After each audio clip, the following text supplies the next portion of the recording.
Hi, I'm Christopher from Herbal Medicine Secrets. Welcome to another herb hack. What I have today that I wanted to share with you is some recently harvested flowers of Calendula officinalis, or sometimes called marigold or pot marigold. Now, a little trick is make sure you've got the right plant.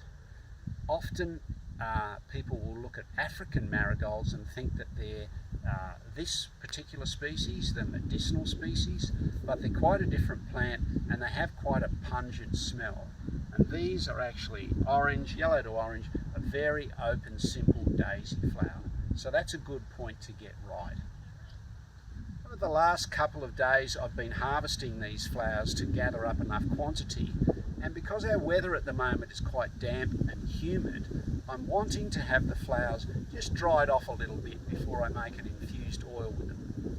And the infused oil then I'll use to make a base for creams and ointments. And it's such a great cream to use on any kind of clean wound on your skin. So calendula is a wonderful, happy plant to have in your garden. And taken like this, it's so simple to harvest with your thumb and your finger to clip off the flowers. So there's a little bit about calendula. Hit the like button and subscribe to our channel, and we'll see you next time.